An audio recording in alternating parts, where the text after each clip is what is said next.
Akan dipersiapkan kapal pesiar sebagai penginapan untuk ajang MotoGP Mandalika. Sebelum kita lanjut, jangan lupa subscribe agar mendapat informasi yang terbaru.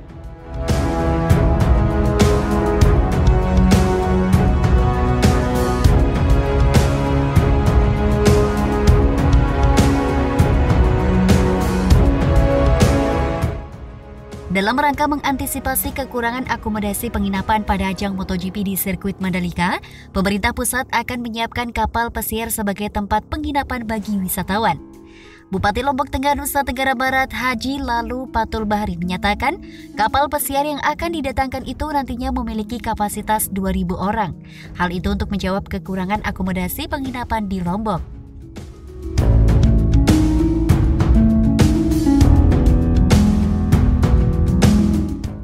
Kapal pesiar itu nantinya direncanakan akan bersandar di Pelabuhan Awang, kata Haji Lalu Patul Bahari di Peraya pada Selasa.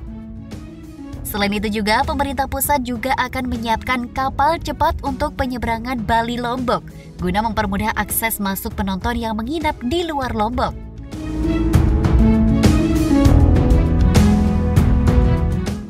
Kapal cepat juga akan disiapkan untuk mendukung MotoGP itu, katanya. Ia mengatakan, selain itu Kementerian Koordinator Bidang Kemaritiman dan Investasi dalam arahannya meminta supaya homestay yang ada di lingkar kawasan ekonomi khusus dan desa wisata supaya ditingkatkan supaya standar hotel bintang 2. Banyak yang harus dipersiapkan untuk mendukung MotoGP tersebut, seperti keberadaan homestay di 5 desa penyangga lingkar sirkuit Mandalika, katanya.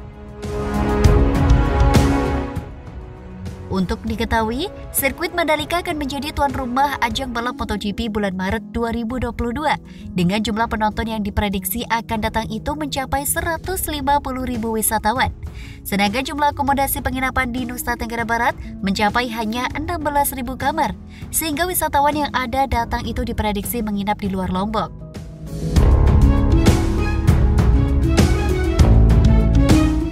Selain itu, Polda Nusa Tenggara Barat memprediksi jumlah penonton balap MotoGP 2022 di sirkuit Mandalika mencapai 100.000 orang. Oleh karena itu, kepolisian tengah menyiapkan pola pengamanan ajang balap paling bergengsi di dunia tersebut. Memang penonton belum ditentukan berapa yang boleh datang, tapi kami prediksikan bisa mencapai 100.000 orang. Berbeda dengan WSBK kemarin kan dibatasi hanya 25.000. Kata Kepala Biro Operasional Polda Nusa Tenggara Barat, Kombes Pol Imam Tobroni di Mataram.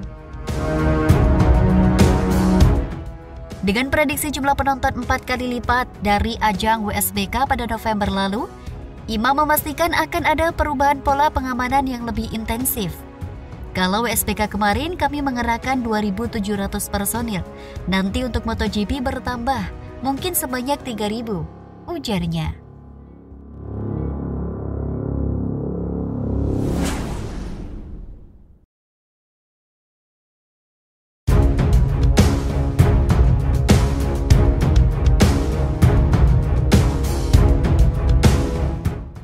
Sirkuit Mandalika fokus berbenah jelang MotoGP 2022.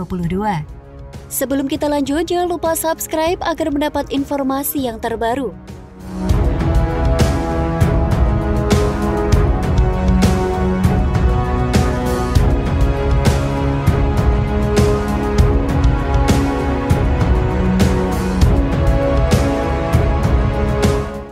Dalam rangka menyambut event balapan MotoGP dan World Superbike 2022, Indonesia Tourism Development Corporation dan Mandalika Grand Prix Association fokus meningkatkan kelengkapan penyelenggaraan balapan, serta sarana dan prasarana pendukung Pertamina Mandalika International Street Circuit.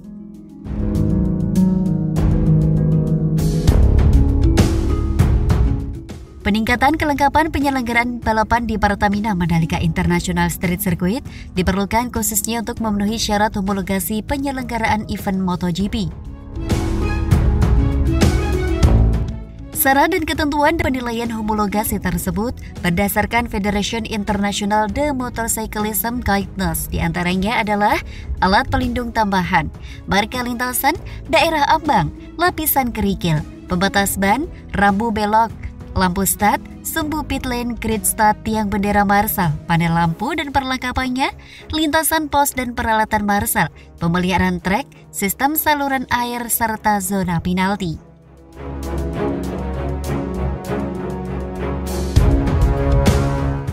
Saat ini kami fokus melengkapi kelengkapan penyelenggaraan balapan dan fasilitas pendukung sirkuit guna memenuhi persyaratan penyelenggaraan balap motor yang akan berlangsung di The Mandalika tahun depan, yaitu MotoGP dan WSBK.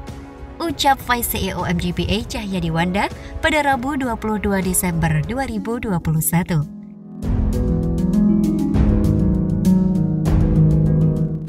Cahyadi menambahkan, pihaknya optimis bahwa semua persyaratan dapat terpenuhi dan lolos homologasi sebelum balapan MotoGP berlangsung. Seperti diketahui, Dorna Sport yang telah menetapkan pelaksanaan MotoGP di Indonesia pada 18 hingga 20 Maret 2022 dan WSBK pada 11 hingga 13 November 2022. Hal ini merupakan bukti kepercayaan Dorna Sport atas kesiapan sirkuit Mandalika dalam menggelar event balap motor berkelas dunia. Saat ini TDC tengah menyiapkan perbaikan akses keluar masuk kendaraan, pedestrian dan saluran drainase di sekitar sirkuit, penataan landscape serta penyelesaian pembangunan pit building.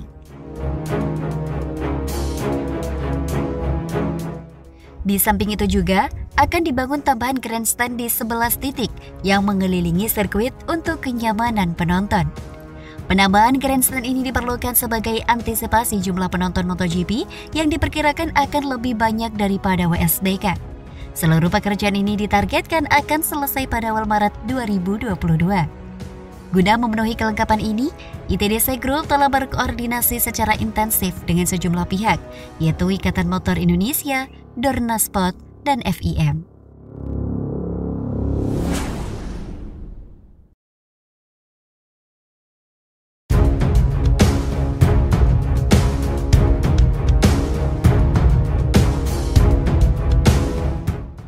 Sirkuit Mandalika tuan rumah GT World Challenge Asia 2022. Sebelum kita lanjut, jangan lupa subscribe agar mendapat informasi yang terbaru.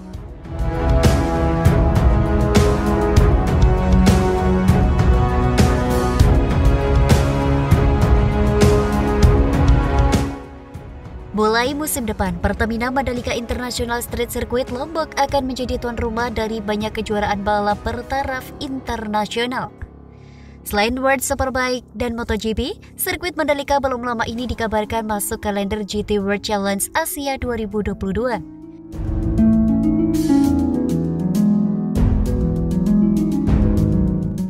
Mandalika menjadi salah satu 3 sirkuit baru yang akan menjadi tuan rumah ajang balap tersebut.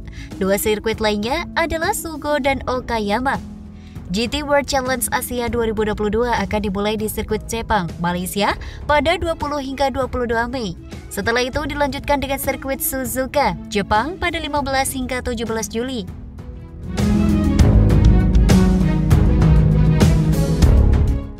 Kemudian beralih ke Fuji International Speedway pada 22 hingga 24 Juli. Berikutnya, masih di Jepang, tepatnya di Spot Island Sugo pada 19 hingga 21 Agustus. Lalu beranjak ke sirkuit Okayama pada 23 hingga 25 September. Setelah Jepang, sirkuit Mandalika akan mendapatkan kehormatan sebagai tuan rumah putaran final GT World Challenge Asia Forward Championship. Co-direktur Benjamin Franal Sovisi mengatakan, dirinya sangat gembira dapat merilis kalender musim depan setelah terakhir kali menggelar kejuaraan di Asia pada 2019. Sudah 2 tahun sejak SRO Motorsport Group menggelar balapan atau kejuaraan di Asia. Jadi penting untuk kembali ke ide-ide segar dan kalender yang menarik. Saya pikir Jepang Cup jelas baru dan 3 sirkuit yang membuat debut kejuaraan mencapai hal itu, ujar Benjamin dikutip dari gtworldchallengeasia.com.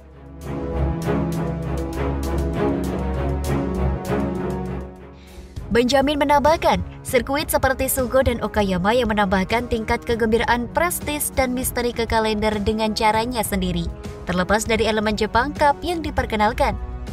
Mandalika sementara itu adalah tempat baru yang luar biasa, yang layak mendapat tempat di setiap jadwal kejuaraan Asia, kata Benjamin.